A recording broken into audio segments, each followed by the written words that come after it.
99 साली बरेचसे मंत्री 2099 2001 हां 2002 2001 ते 2010पर्यंत मी बरेचसे लोक पाहिले की मंत्री होण्याकरता भोंदू महाराजांकडे गेले. त्यांनी दिलेल्या अंगठ्यांवरती मंत्री होईल असं वाटत त्यांना.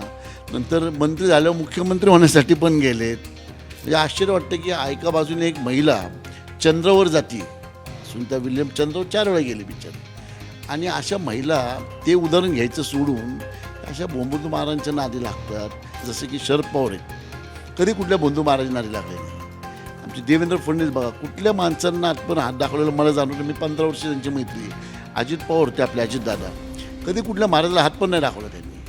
हे स्वकर्तृत्वावरती स्वतःच्या कर्तृत्वावर विश्वास ठेवून जनतेची चांगली कामं करून देवेंद्र फडणवीस पण बघा मध्ये विरोधी पक्षांचे होते, पण कुठल्या महाराजाकडे गेलेले मला नाही आठवत. माझं तर म्हणणं आहे की बाबा बाबासाहेब आंबेडकरांनी जी घटना घालून दिलेली आहे त्या घटनेच्या बाहेर जाऊन थोडंसं अशा भोंदू बाबांना आहे ना मरेपर्यंत दगडांनी, म्हणजे त्यांना एका चौकात बांधून ठेवावं आणि दगडांनी मरेपर्यंत दगडं मारत राहावं त्याला. सत्तेत काय चाललंय समजून घ्यायचं असेल ना, तर सत्तेच्या समांतर चालणाऱ्या लोकांशी बोललं पाहिजे असं म्हणतात. म्हणजे आता ज्यावेळी महाराष्ट्रामध्ये अशोक खरातचं प्रकरण निघालं, हे सगळं बुवाबाजी भोंदूगिरी ह्या सगळ्या गोष्टी निघाल्या, त्याच्यावरून मला लक्षात आलं की आत्ता हे फक्त पब्लिक डोमेनमध्ये आलं, कारण त्याचा मूळ कारण हे होतं की त्यामध्ये वुमन पर्सिक्युशन किंवा आपण त्याला म्हणू की महिलांचा छळ होता हे सगळं दिसलं.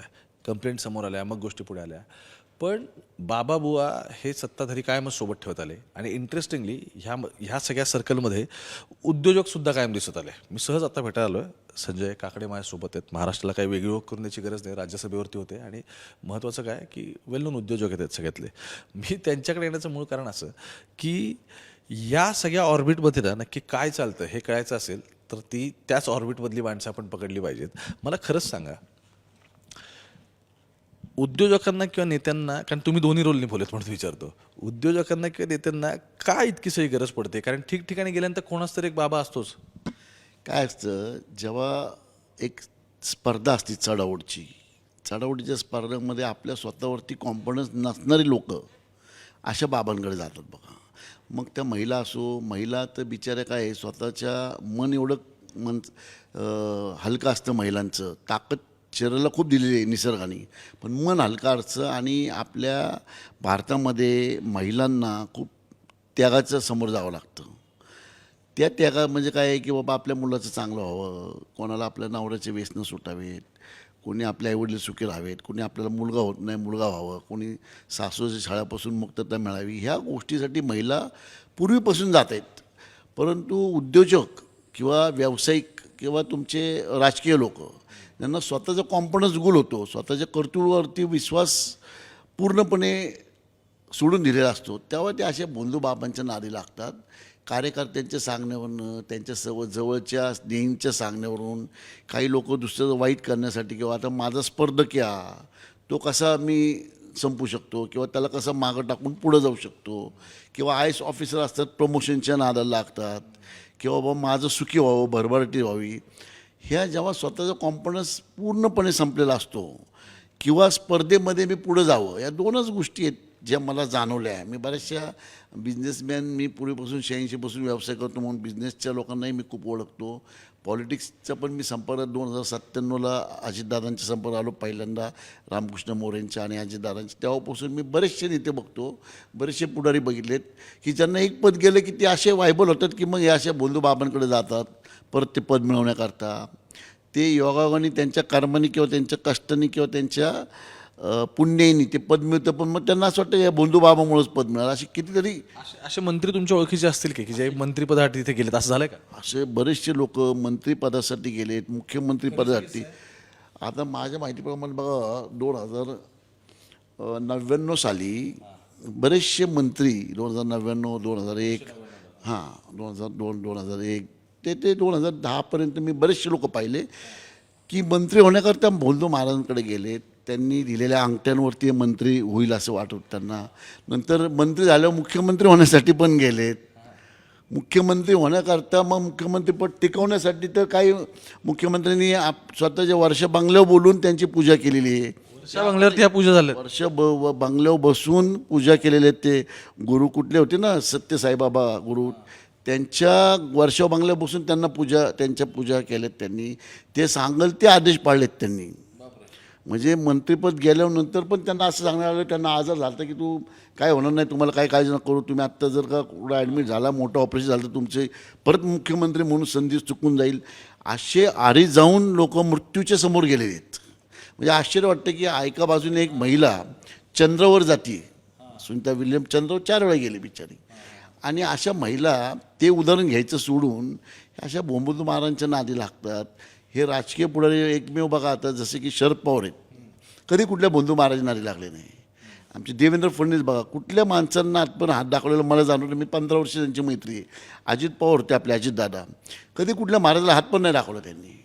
हे स्वकर्तृत्वावरती स्वतःच्या कर्तृत्वावर विश्वास ठेवून जनतेची चांगली कामं करून, देवेंद्र फडणवीस पण बघा मध्ये विरोधी पक्षांचे होते, पण कुठल्या महाराजाकडे गेलेले मला नाही आठवत. म्हणजे ते मग काय आता मुद्दा परत हाच आहे, वर्षावरती पूजा विजा व्हायच्या हे असले खरंच प्रकार बघितले तुम्ही? झालेले आहेत, म्हणजे मी बघितले नाहीत, परंतु असे रील्स बाहेर सोडले गेलेत.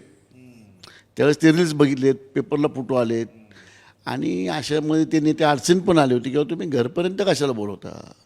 आणि खूप म्हणजे मी स्वतः 2002ला 2003ला हे असे प्रकार पाहिलेत मी स्वतः. तर असे नाही की सत्ता टिकवण्यासाठी किंवा आमची सत्ता टिकेल तुमच्यामुळंच मी झालो. म्हणजे एका त्या साईबाबांनी तर एक अंगठी दिली होती एका मंत्र्याला, त्याने नाना आता आपल्याला अंगठी आली, ही बाबांनी अंगठी दिली आपल्याला, आणि ते बाबा आता आपल्याला मुख्यमंत्रीच करणार. म्हणजे मला एवढा कॅबिनेट मंत्री होते. हां, कॅबिनेट मंत्री होते, चांगल्या पोस्टवर होते.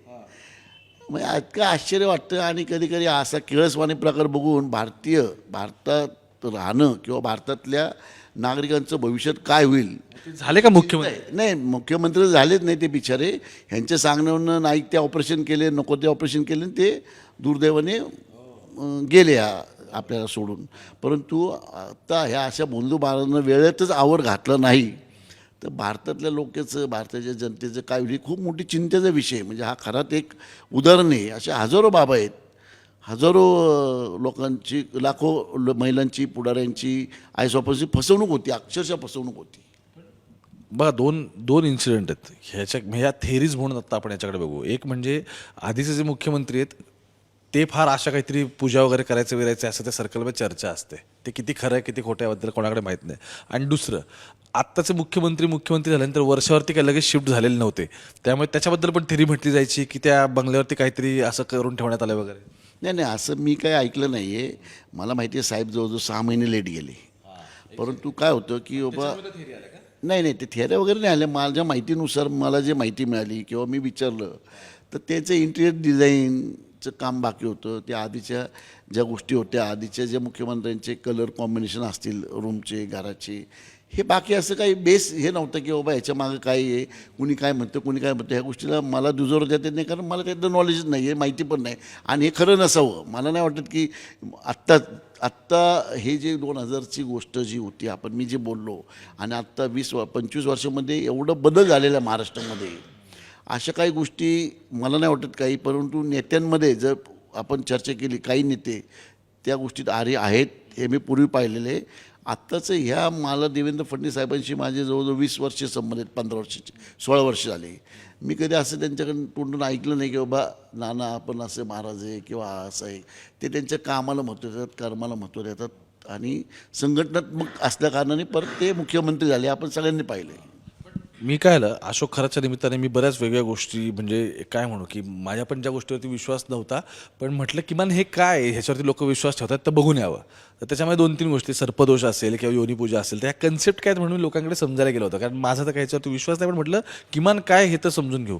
आता मग त्यामध्ये मी ऐकलं की लोक पैशाचा पाऊस बिऊस पाडतात. तुमच्या ओळखीत कुठे उद्योजक आहे का की ज्याने असला काय कार्यक्रम केला आहे? उद्योजक नाही आहे, परंतु एक राजकीय नेता होता असं की त्याला असं बनवण्यात आलं की इथं पैशाचं पण पाऊस. आणि मी तुम्हाला काय सांगितलं की माणसं अपेक्षापोटी भ्रमिष्ट होऊन जातात.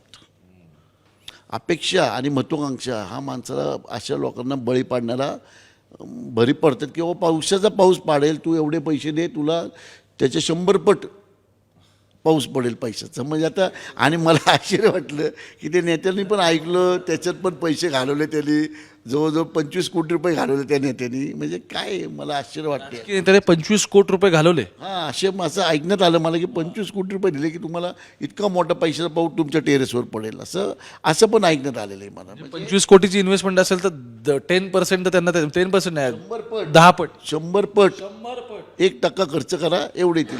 2,500 कोटी. म्हणजे असं जर कुठं असतं शक्य तर कुठं गेले असते ना सगळेच पैसे जर 1% बदले असते. पण म्हणजे भ्रमिष्ट झालेला व्यक्ती काही कुठल्याही थराला जातो जो स्वतःच्या आपल्या क्षमतेला ओळखत नाही किंवा जो स्वतःशी हारलेला असतो.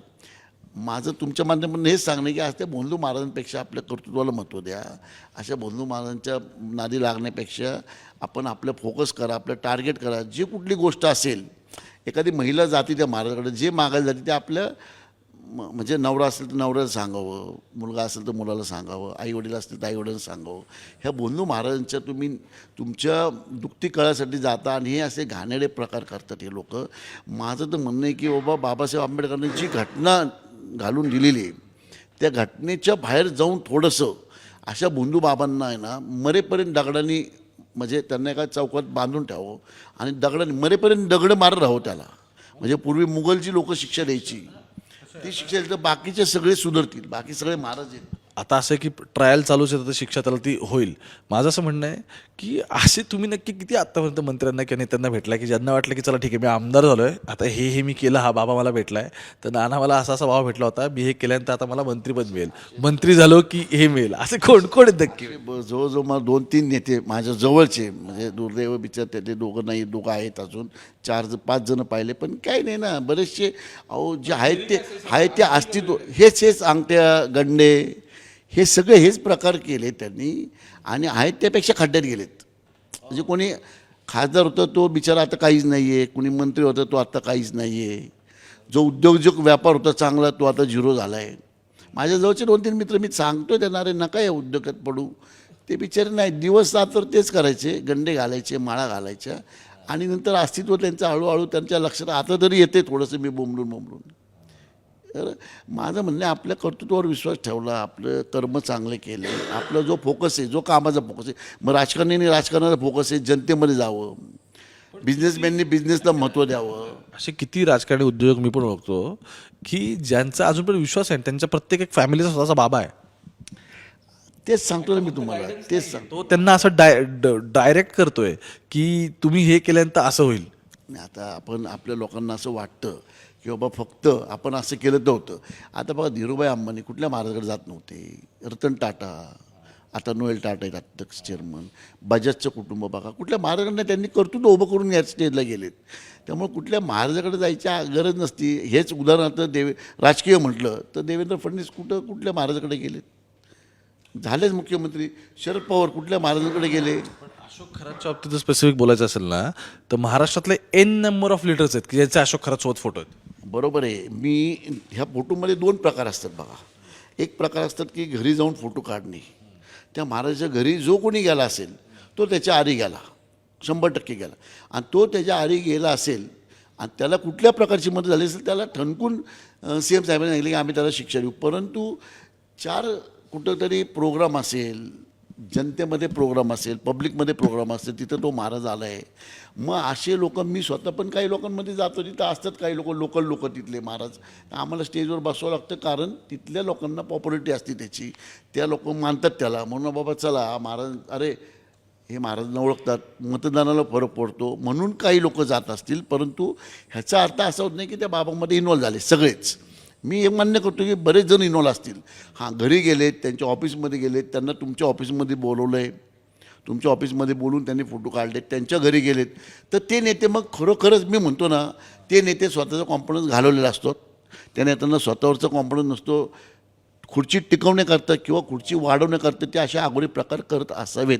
आणि जर ते असे करत असतील तर खरोखरच जे भारतीय घटनेमध्ये जो कायदा असेल तो कायद्यात त्यांना घ्यावं कासाट्यात आणि त्यांना पूर्णपणे नेस्तनाबूत ही वृत्ती केली पाहिजे, कुणी असो. मग मुद्दा म्हणालो त्याचं कारण तुम्हाला सांगतो की मी गेल्या 10 ते 15 दिवसात हे असं केस कव्हर करताना मला इतक्या लोकांचे फोन येत आहेत किंवा इतक्या लोकांशी मी स्वतः भेटून बोलतो आणि प्रत्येकाकडे काहीतरी कुठल्या राजकारणाचा किस्सा आहे सांगायला. म्हणजे जसं की मी तुम्हाला माझ्याबद्दलचा त्या दिवशी मी सांगितलं होतं की ती जी विहीर होती ना, ज्या विहिरीवरती नेमकी मला ती काच सापडली नागाची, त्या विहिरीचा ॲड्रेस मला एका खासदाराने दिला होता. त्या खासदाराचं असं म्हणणं होतं की मला पण सर्पदोष करायचा होता म्हणून मी विश्वास ठेवला आणि अशोक खरातकडे गेलो आणि मग त्या विहिरीवरती त्या दिवशी रात्री आमची ती पूजा वगैरे सगळी झाली आणि त्यावेळी म्हणजे ते त्याने मला सांगितल्यामुळे मला त्या विहिरीचं लोकेशन एक्झॅक्टली सापडलं. अदरवाईज मला आधी वाटलेलं की मंदिराच्या मागची विहीर आहे ती आहे, पण ती नाही, ह्याच्या फार्म हाऊसमध्ये आणखी दुसऱ्या ठिकाणी होती म्हणून मी ती शोधून तरी काढली. पण असे एन नंबर ऑफ किस्से तुमच्याकडे, जसं त्यांनी सांगितलं की याच्या आधी कोणतरी मंत्री होते, त्या मंत्री पण अशाच पद्धतीच्या गोष्टी करायच्या.